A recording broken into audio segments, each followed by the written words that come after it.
Es un tema en el que preferiríamos no pensar. ¿A dónde se va la cena de noche cuando eliminamos los desechos del cuerpo en el baño? Puede ser que ya sientas asco solo en pensarlo, pero esta pregunta nos lleva a un subconjunto significativo de ingeniería civil, con una enorme cantidad de fondos públicos. Al igual que todos los perritos se van al cielo, todos los desagües de la ciudad conducen a una planta de tratamiento de aguas residuales, donde esas aguas residuales se vuelven a convertir en agua sana y potable. Ahora, puede que estés pensando que prefieres dejar lo pasado en el pasado y no pensar en esta parte muy desagradable de la vida real, pero escucha, lo más probable es que en algún momento en tu vida hayas bebido agua que contenía desechos del cuerpo. Basado en esto, es posible que desees tomar un tiempo para comprender este proceso de ingeniería que limpia el agua sucia. Aquí es donde empieza el inodoro. Cuando terminas de eliminar los desechos de tu cuerpo en el baño, esos desechos terminan en la entrada de un lugar bastante interesante, una planta de tratamiento de aguas residuales. ¿Por qué es tan interesante este lugar? Porque podría decirse que toma una de las sustancias más repugnantes del mundo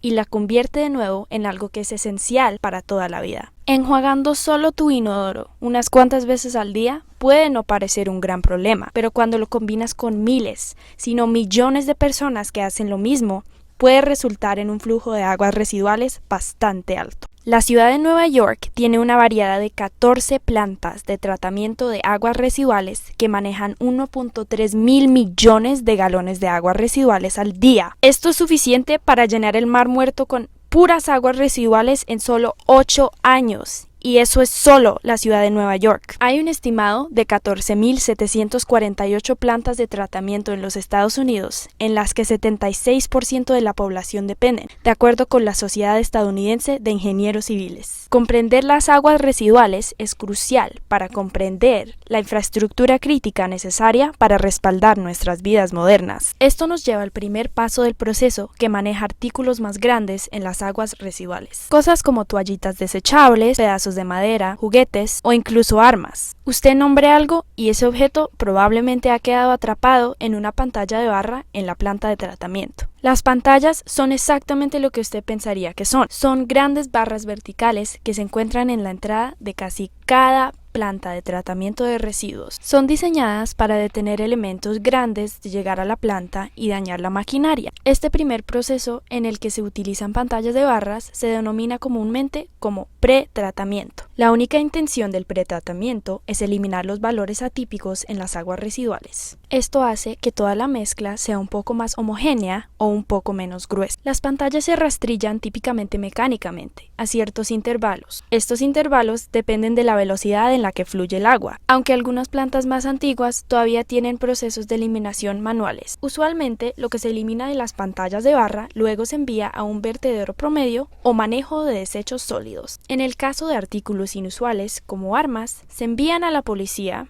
donde se investigan. Lo que sigue es la cámara de arena.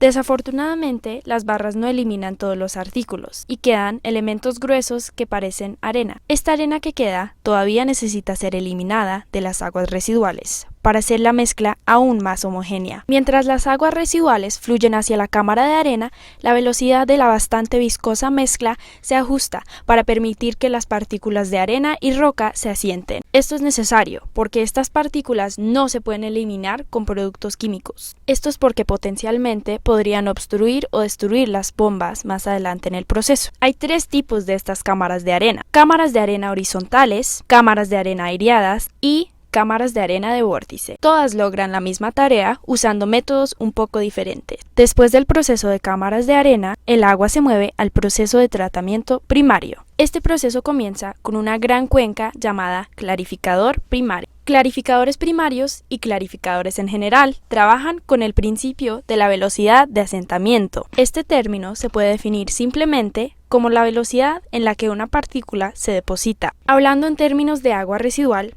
es muy importante que el caudal del agua que se bombea no supere la velocidad de sedimentación de las partículas que intentan eliminarse. Para lograr esto, los ingenieros varían el tamaño y el número de clarificadores primarios de acuerdo con el caudal de aguas residuales permitido de una planta. Esto asegura que a diferentes niveles de flujo, los sólidos pueden sedimentar fuera de los clarificadores primarios a las cantidades correctas. En este paso del proceso, las aguas residuales tratadas, que se denominan efluentes, están libres de sólidos más grandes de 10 micrómetros. Y esto debe ser toda la materia orgánica que se tratará. La capa superior del agua clarificada fluye sobre una pared de vertedero y entra al siguiente sótano. Este proceso siguiente se llama cuenca de areación. Ahora empieza el tratamiento secundario, cuyo único objetivo es degradar significativamente el contenido biológico. En muchos casos, este proceso comienza con la areación del efluente de las cuencas. En los fondos de las cuencas de areación se encuentran cientos, si no miles, de pequeños sopladores de aire que crean burbujas. El agua se bombea en este tanque junto con algo que se llama retorno de lodo activado. Ustedes pueden pensar en el retorno de lodo activado como un montón de pequeñas bacterias que se pueden comer sus comidas favoritas durante todo el día. Esta introducción de cantidades significativas de bacterias junto con cantidades masivas de oxígeno inyectado desde los burbujeadores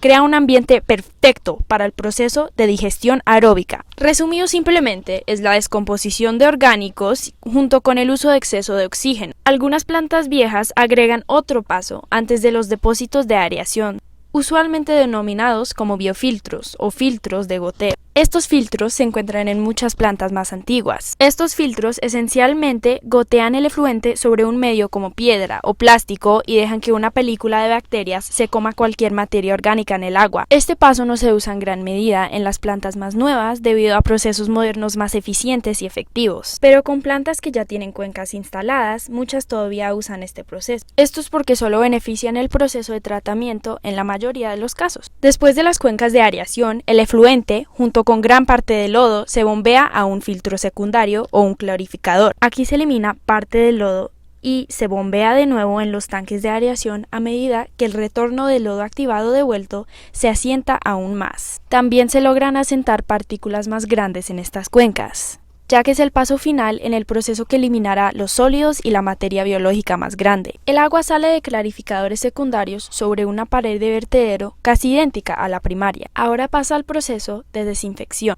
A este punto, el 85% de toda la materia orgánica se elimina del agua, y el efluente debe ser seguro para beber en la mayoría de los casos, aunque probablemente no desee tomar de ahí. La desinfección es el paso final del proceso y generalmente se logra en una de las tres formas, ya sea a través de cloro, ozono o ultravioleta. Cada proceso tiene sus beneficios e inconvenientes. Con cada proceso utilizado comúnmente en todo el proceso de tratamiento de aguas residuales en todo el mundo. El cloro desinfecta el agua mediante desinfección química. Con el cloro puede pensar en que se agrega lejía concentrada al efluente para matar cualquier bacteria y organismo restante que todavía viva en el agua. Cuando el cloro se agrega para matar las bacterias, luego debe eliminarse antes de que pueda ser descargado, para no matar nada en el lugar de descarga. Después de esto, el agua es lo suficientemente segura para descargar en un arroyo o lago. La desinfección de ozono es otro método de desinfección que implica bombear una corriente eléctrica a través del agua que hace que las moléculas de oxígeno se disocien. Después de esto, se combinan con una molécula de oxígeno libre formando O3, conocido como ozono. El ozono es un oxidante increíblemente fuerte y hace que las paredes celulares de los microbios se filtren rápidamente. Esto le hace daño en general a las células. En otras palabras, el ozono mata bacterias. El último método común utiliza luz ultravioleta para revolver el ADN de las bacterias para que no puedan multiplicar. Con la desinfección ultravioleta, las bacterias en el agua no se matan, sino que se esterilizan. Esto convierte la bacteria en espectadores inofensivos para ingerir. Si tú decidieras consumir agua con microbios vivos inmediatamente después del tratamiento UV, las bacterias no podrían multiplicarse o causarle daño a tu cuerpo. Los ingenieros escogen entre estos métodos basados en una variedad de factores, tales como costo, velocidad de flujo y ubicación de la descarga. Esto nos lleva al paso final,